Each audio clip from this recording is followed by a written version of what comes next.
Hello everyone. स्वागत है आपके अपने यूट्यूब चैनल वरद एजुकेशन टीजे पर। दोस्तों, अभी मैंने बिहार दरोगा के लिए कुछ दिन पहले जो है आपके 3 टेस्ट सीरीज उतारे थे, आपको दिए थे, जिसके अंतर्गत 15, 15 और 20 करके हमने 50 क्वेश्चंस दिए थे आपको करने के लिए। आज उन सभी 50 क्वेश्चंस पर हम विस्तृत परिचर्चा आपके साथ करने जा रहे हैं। जिस क्रम में आपके सामने पहला क्वेश्चन है, आपके सामने सिंधु घाटी सभ्यता की गलियां थीं। सिंधु घाटी की सभ्यता की गलियां कैसी थीं? ऑप्शन है चौड़ी और सीधी, तंग, मैली, सन वाली और तंग और टेढ़ी। इसका राइट आंसर है दोस्तों चौड़ी और सीधी। सिंधु सभ्यता एक नगरीय सभ्यता थी। सिंधु सभ्यता एक नगरीय सभ्यता थी और इस सभ्यता में बहुत सारी ऐसी खूबियां थी जिनके बारे में आप लोगों ने पढ़ रखा होगा। और इसके अंतर्गत एक खूबी ये थी कि इनकी जो भी गलियां थी ये समकोण पर काटती थी। समकोण पर काटती थी, 90 डिग्री का बनाते हुए काटती थी और ये पूरब से पश्चिम और उत्तर से दक्षिण की तरफ जो है इनकी गलियां होती थी। चलते हैं नेक्स्ट क्वेश्चन की तरफ। हड़प्पा के खंडहर निम्नलिखित में से किस नदी के तट पर पाए जाते हैं? ऑप्शन है रावी, झेलम, व्यास और सतलज। दोस्तों, इसका राइट आंसर है रावी। हड़प्पा सभ्यता रावी नदी के तट पर पाया गया है और ये वर्तमान में पाकिस्तान के अंतर्गत है। और ऐसे ही देखेंगे कि वहाँ के जो भी स्थल हैं, जैसे मोहनजोदड़ो, आपका लोथल है, जो भी चीज़ें वो किसी नदी के किनारे है और इसके लिए ये आंसर महत्वपूर्ण हो जाते हैं। और मनुष्यों को खाने की चीज़ें और रहने की चीज़ें आराम से मिल जाती थी, लेकिन जल हर जगह नहीं मिलता था। और जल के कारण ही पहली बार जो है इनके जीवन में एक स्थायित्व का परिवेश हुआ और जिस कारण इन लोगों ने नदियों के किनारे जो है अपना जीवन यापन स्टार्ट किया, स्थिरता के साथ स्टार्ट किया। चलते हैं नेक्स्ट क्वेश्चन की तरफ। मोहनजोदड़ो में सबसे बड़ा भवन है, कौन सा है? विशाल स्नानागार, धान्यागार, स्तंभ हाल और 2 मंजिला मकान। इसका राइट आंसर है दोस्तों बी है। इसका राइट आंसर धान्यागार। मोहनजोदड़ो में सबसे बड़ा धान्यागार पाया गया था, जो कि लगभग 45.71 मीटर जो है ये लंबा था और लगभग जो है 15.23 मीटर ये चौड़ा था। ये सबसे बड़ा भवन था उस समय का। और नेक्स्ट पे आता है विशाल स्नानागार। विशाल स्नानागार भी जो है काफ़ी बड़ा था, जो उत्तर से दक्षिण की तरफ लगभग 11.88 मीटर और पूर्व से पश्चिम की तरफ लगभग 7 मीटर के आसपास में था।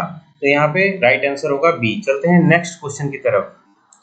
निम्नलिखित में से कौन सा अन्न, ये अन्न के बारे में पूछा जा रहा है। वैसे तो बहुत सारे चीज़ों के बारे में जानकारी थी। निम्नलिखित में से कौन सा अन्न मनुष्य द्वारा सबसे पहले प्रयोग होने वाला था? जौ, जई, राई और गेहूं। इसका राइट आंसर है दोस्तों जौ या यौ।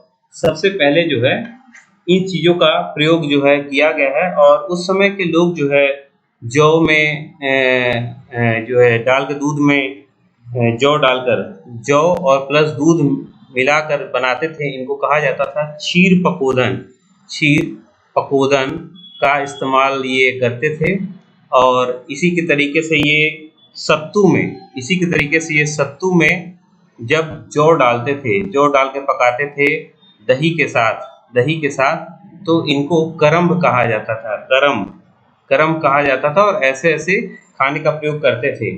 और याद होगा कि आपको एक बात और बता दें कि ऋग्वेद में चावल और नमक का प्रयोग इसका उल्लेख नहीं है। चलते हैं नेक्स्ट क्वेश्चन की तरफ। वैदिक लोगों द्वारा किस धातु का प्रयोग सबसे पहले किया गया था? चांदी, सोना, लोहा और तांबा। दोस्तों, इसका राइट आंसर है तांबा। इसका राइट आंसर है आपका तांबा। सबसे पहले वैदिक लोगों ने तांबा का प्रयोग किया था। चलते हैं नेक्स्ट क्वेश्चन की तरफ।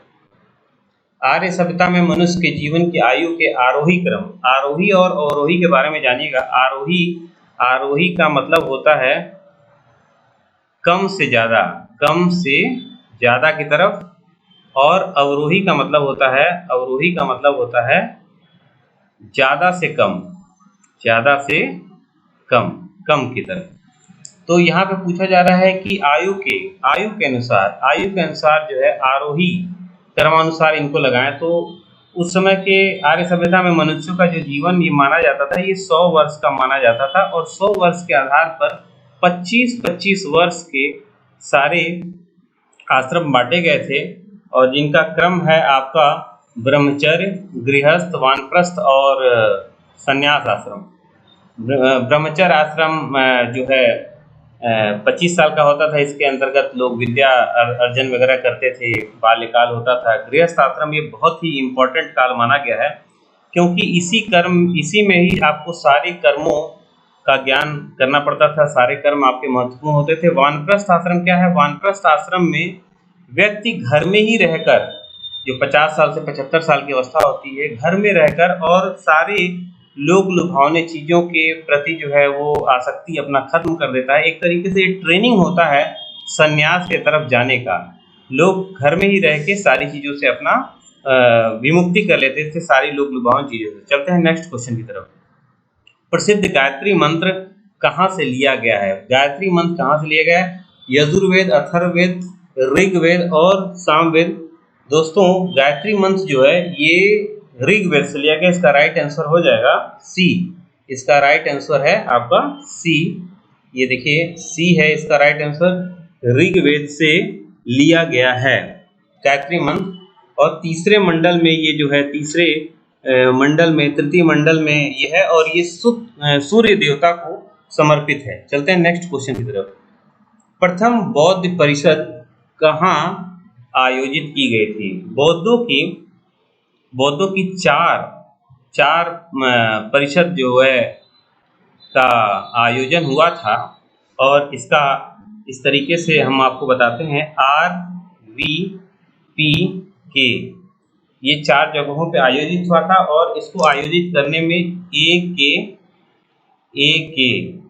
4 राजा थे, और MSMV ये 4 लोगों ने इसको जो है अध्यक्षता की थी। इसके बारे में बता रहे हैं। ये जो है ऊपर वाला जो है ये कहाँ पर हुआ? तो पहला है आर का मतलब होता है राजगृह, राजगृह में हुआ था। और दूसरा जो है आपका जो हुआ था वो वैशाली, पाटलिपुत्र और कश्मीर के कुंडलवन में हुआ था। और इसकी किस राजा के समय में हुआ है उसके बारे में आपको बता दें। तो ये है आपका अजातशत्रु, कालाशोक, अशोक और कनिष्क के समय में हुआ है। और इसकी अध्यक्षता किया है महाकश्यप ने, सुबुकामी ने, मोगलीपुत्रिस ने और वसुमित्र के समय में इसकी अध्यक्षता हुई। तो इसका राइट आंसर हो जाएगा आपका ये राजगृह हो जाएगा। इसका राइट आंसर राजगृह। चलते हैं नेक्स्ट क्वेश्चन की तरफ।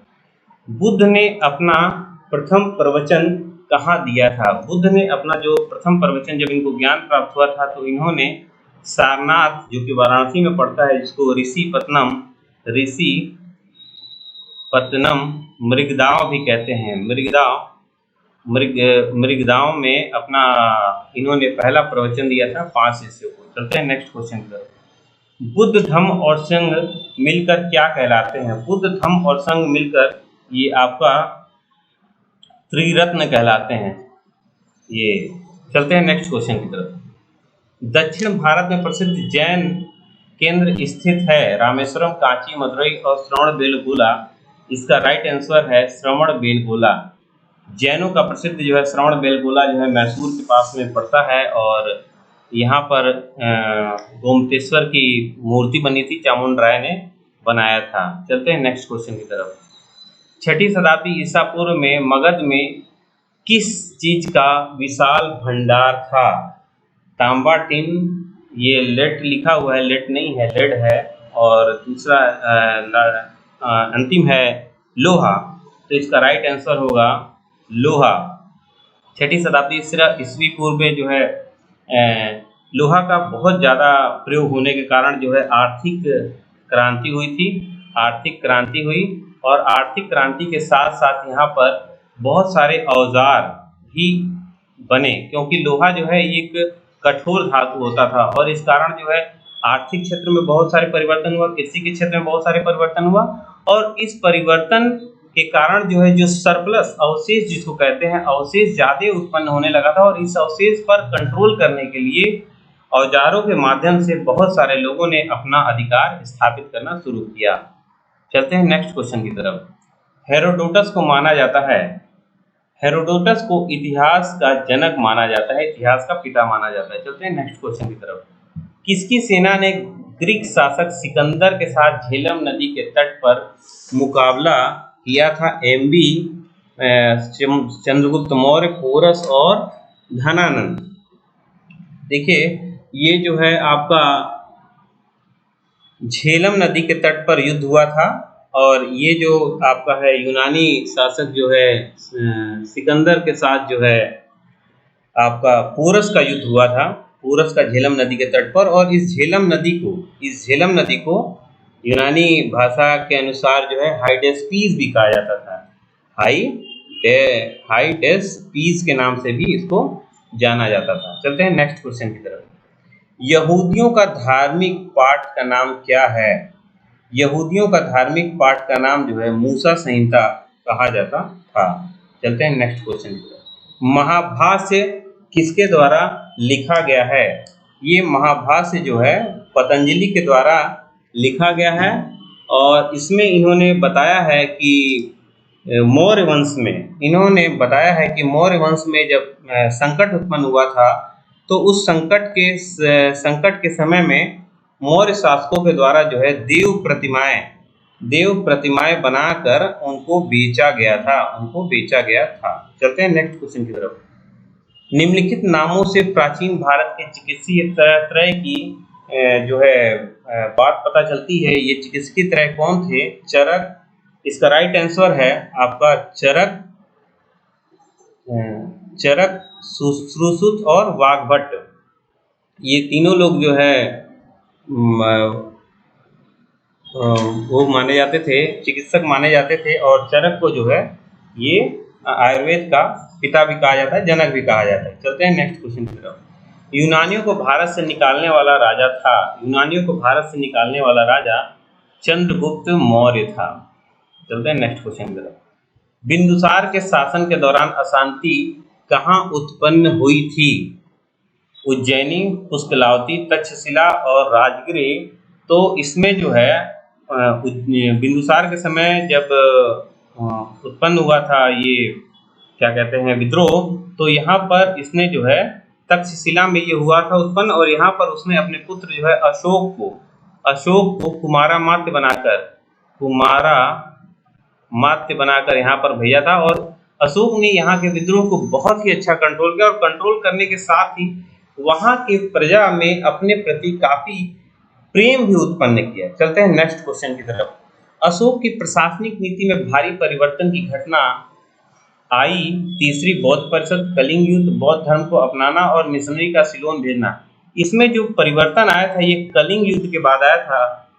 अशोक के राज्याभिषेक के 8वें वर्ष में उसने जो है कलिंग पर आक्रमण किया था, जिसमें लगभग बहुत सारे लोगों की हत्याएं हो गई थी, बहुत सारे लोग मरे थे, और जिसके कारण इसका जो भेरी घोष का इसका पर्पस था हर जगह अपने आप को स्थापित करने का, उसका इसने परित्याग कर दिया, और इसने धम्म घोष को स्थापित किया और सारी लड़ाइयाँ जीवन में समाप्त कर दी। चलते हैं नेक्स्ट क्वेश्चन की तरफ। देवानाम प्रिय के नाम से कौन विख्यात है? चंद्रगुप्त मौर्य, अशोक, समुद्रगुप्त और हर्षवर्धन। इसमें राइट आंसर है इसका अशोक। देवानाम प्रिय के नाम से अशोक काफी फेमस थे, और अशोक के कई अभिलेखों में जैसे मस्की हो गया, गुर्जरा हो गया, उदय गोलम और निट्टूर जैसे अभिलेखों में अशोक को देवानाम प्रिय यानी देवताओं का प्रिय कहा गया है। और इसके एक पोते दशरथ ने भी जो कि लास्ट मौर्य वंश का शासक था, उसने भी अपने नाम के आगे जो है देवानाम प्रिय जोड़ा है। चलते हैं नेक्स्ट क्वेश्चन की तरफ। चंद्रगुप्त मौर्य के दरबार में भेजा गया यूनानी राजदूत कौन था? यूनानी राजदूत जो है आपका सेल्यूकस निकेटर राजा था, उसके समय में जो दूत भेजा गया था वो मेगास्थनीज था।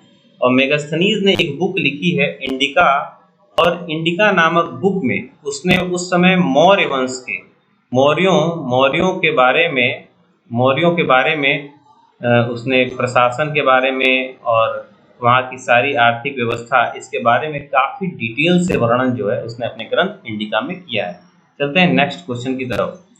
इंडिका किसने लिखी है? फिर से क्वेश्चन आ गया। और इंडिका लिखी है आपका, अभी पहले ही मैंने बताया, ये मेगास्थनीज ने लिखी है। सेल्यूकस निकेटर का राजदूत था जो कि चंद्रगुप्त मौर्य के समय में आया था। चलते हैं नेक्स्ट क्वेश्चन की तरफ। अशोक ने किस बौद्ध साधु से प्रभावित होकर बौद्ध धर्म की को अपनाया था? इसका राइट आंसर है आपका ये बी, उपगुप्त के द्वारा। ये दिव्यावदान जैसे लेखों में ये बात आती है कि अशोक ने उपगुप्त के द्वारा प्रभावित होकर बौद्ध धर्म अपनाया था, जबकि सिंगली अनुश्रुतियों दीपवंश और महावंश के द्वारा बताया जाता है कि उसने अपने शासनकाल के चौथे वर्ष में निग्रोध नामक साधु के द्वारा जो है बौद्ध धर्म अपनाया था। लेकिन इस क्वेश्चन का आंसर होगा उपगुप्त। चलते हैं नेक्स्ट क्वेश्चन की तरफ। चंद्रगुप्त मौर्य का प्रसिद्ध गुरु चाणक्य निम्नलिखित में से किस विद्या केंद्र से संबंधित थे? चंद्रगुप्त मौर्य के ये जो गुरु थे चाणक्य, ये तक्षशिला के महान गुरु थे और इनको कौटिल्य और विष्णुगुप्त के भी नाम से जाना जाता था। विष्णुगुप्त के नाम से जाना जाता था और काफी महान शिक्षक थे। और तक्षशिला जो है विश्वविद्यालय ये वर्तमान में पाकिस्तान में पड़ता है, पाक में चला गया। चलते हैं नेक्स्ट क्वेश्चन की तरफ। कलिंग युद्ध किस वर्ष हुआ था? दोस्तों, अशोक ने का जो राज्याभिषेक हुआ था वो 269 ईसा पूर्व में हुआ था। 269 ईसा पूर्व में हुआ था और इसके 8वें वर्ष में आपका कलिंग युद्ध हुआ था। यानी कि कलिंग युद्ध कहाँ पे हुआ था? 261 ईसा पूर्व में। ईसा पूर्व और ईस्वी के बारे में मेरे ख्याल से आप लोग सभी लोग जानते होंगे, तो इसका राइट आंसर हो जाएगा 261 BC। ईसा पूर्व बैक की तरफ जाता है और जब 0 हो जाता है तो वहां से अब हम लोग जिसमें रहते हैं ईस्वी है, तो यहाँ पे +1 ऐसे +2 करके चलता है। चलते हैं नेक्स्ट क्वेश्चन की तरफ। मौर्य काल के दौरान शिक्षा का सबसे प्रसिद्ध केंद्र कौन था? आपको अभी पहले ही बता दिया गया है। इसका राइट आंसर हो जाएगा आपका तक्षशिला। तक्षशिला जो है उस समय शिक्षा का महान केंद्र था। चलते हैं नेक्स्ट क्वेश्चन की तरफ। अर्थशास्त्र के लेखक किसके समकालीन थे? अर्थशास्त्र पुस्तक जो है राजनीति की बहुत ही महान पुस्तक है, जिसको चाणक्य ने लिखा है और ये चंद्रगुप्त मौर्य के समकालीन थे। चलते हैं नेक्स्ट क्वेश्चन की तरफ। अशोक के शिलालेख किस लिपि में खुदे हुए हैं? अशोक के शिलालेख जो है ये लिपि जो थी ये ब्राह्मी लिपि में खुदे हुए हैं और जन भाषा जो उस समय की थी बौद्धों की वो पाली थी। किस शासक को शिलालेखों का जनक कहा जाता है? तो शिलालेखों का जनक जो है ये अशोक को कहा जाता है और इन्होंने यूनानियों से प्रभावित होकर इन सब चीजों का स्टार्टिंग किया था। चलते हैं नेक्स्ट क्वेश्चन की तरफ। मौर्य वंश के शासन के दौरान स्थानिक कौन होता था? मौर्य शासन के दौरान जो है स्थानिक जो है ये जिला का प्रशासक होता था। चलते हैं नेक्स्ट क्वेश्चन की तरफ। मिलिंद पन्नो क्या है? मिलिंद पन्नो ये बौद्ध का पाठ है और मिलिंद पन्नो में क्या है? राजा मिनांडर और बौद्ध भिक्षु नागसेन के बीच वार्तालाप हुआ है, इसका वर्णन जो है मिलिंद पन्नो में। चलते हैं नेक्स्ट क्वेश्चन की तरफ। चरक किसके राज चिकित्सक थे? तो चरक जो है कनिष्क, कुषाण के शासक कनिष्क के राज चिकित्सक थे। चलते हैं नेक्स्ट क्वेश्चन की तरफ। कुषाण वंश के प्रसिद्ध राजा का नाम बताइए। कुषाण वंश का प्रसिद्ध राजा जो हुआ वो कनिष्क हुआ। कनिष्क सबसे प्रसिद्ध राजा थे। चलते हैं नेक्स्ट क्वेश्चन की तरफ। कनिष्क किस वर्ष में राज सिंहासन पर आरूढ़ हुए थे? कनिष्क जो है आपका 78 ईस्वी में राज सिंहासन पर आरूढ़ हुए थे। चलते हैं नेक्स्ट क्वेश्चन की तरफ। शक संवत किसने और कब शुरू किया? शक संवत देखिए इसमें से शक संवत जो है स्टार्ट किया था कनिष्क ने, और ये जो है आपका 78 ईस्वी में स्टार्ट हुआ था, जो हम लोग का जो है आज का संवत भी है। चलते हैं नेक्स्ट क्वेश्चन की तरफ। कला की गांधार शैली किसके शासन काल में फैली थी? कला की गांधार शैली जो है कनिष्क के शासन काल में फैली थी, और इस काल में जो है इन्होंने बहुत सी मूर्तियों का निर्माण कराया है। चलते हैं नेक्स्ट क्वेश्चन की तरफ। प्राचीन काल में निम्नलिखित में से कौन कलिंग का एक महान शासक था? कलिंग का महान शासक कौन था? तो कलिंग का महान शासक जो है ये खारवेल थे, और ये चेदी वंश से संबंधित थे, चेदी वंश से। और इनके बारे में जो भी वर्णन होता है उस समय का हाथी हाथी गुम्फा गुम्फा लेख में इनका वर्णन होता है, जिसके बारे में काफी विस्तार से वर्णन किया गया है। और ये जैन धर्मों के बहुत बड़े पोषक थे, इन्होंने जैन धर्म को प्रश्रय दिया था, और इन्होंने बहुत सारे नहरों का निर्माण कराया, बहुत से राजाओं को जैसे सातवाहन शासक सातकर्णी वगैरह पे इन्होंने विजय प्राप्त करी थी। चलते हैं नेक्स्ट क्वेश्चन की तरफ।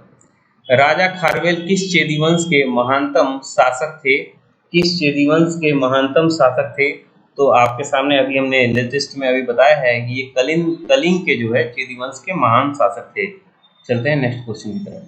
कलिंग शासक खारवेल ने संरक्षण दिया था। अभी हमने बताया आप लोग को कि कलिंग शासक खारवेल जो है हाथी गुम्फा लेख में इनका वर्णन है, इन्होंने जैन धर्म को बहुत ही ज्यादा प्रश्रय दिया था। चलते हैं नेक्स्ट क्वेश्चन की तरफ। सातवाहन का सबसे बड़ा शासक कौन था? सातवाहन का सबसे बड़ा शासक गौतमी पुत्र सतकर्णी था, और ये इतना महान शासक था कि इसके बारे में बताते हैं कि इसके वाहन जो है तीनों जैसे बंगाल की खाड़ी, अरब सागर और हिंद महासागर तीनों का जल पीते थे। यानी कि इसका बहुत ही ब्रॉड एरिया पे जो है इनका सातवाहन शासक गौतमीपुत्र सतकर्णी का प्रभाव था। महरौली में जंग रहित लौह स्तंभ किसके समय में स्थापित हुआ था? तो ये स्थापित हुआ था गुप्तों के समय में। चंद्रगुप्त द्वितीय इन्होंने विक्रमादित्य की उपाधि धारण की थी, उनके समय बताते हैं कि ये मंदिर बना था दिल्ली में है, ये दिल्ली में है। और आपको एक बता दें इसके बारे में कि इसमें आज तक जंग नहीं लगा, और जंग नहीं लगने का मेन इसका कारण है कि इसमें फास्फोरस का काफी ज्यादा मात्रा में उपयोग हुआ है, जिस कारण इसमें जंग नहीं लगता है। चलते हैं नेक्स्ट क्वेश्चन की तरफ। गुप्त राजा जिसने विक्रमादित्य की उपाधि धारण की, तो इसका राइट आंसर है चंद्रगुप्त द्वितीय, इन्होंने विक्रमादित्य की उपाधि धारण की। गुप्त काल के चांदी के सिक्कों को क्या कहते थे? गुप्त काल में जो चांदी के सिक्के होते थे इनको रुपयक कहा जाता था, और ये जो दिनार है ना, दिनार को उस समय जो सोने के सिक्के होते थे इनको दिनार कहा जाता था। चलते हैं नेक्स्ट क्वेश्चन की तरफ। हरिसेन निम्नलिखित में से किसके राज कवि थे? हरिसेन किसके राज कवि थे? अशोक, समुद्रगुप्त, चंद्रगुप्त और हर्षवर्धन। हरिसेन जो है ये समुद्रगुप्त के राज कवि थे। लिच्छवी दौहित्र किसको कहते हैं?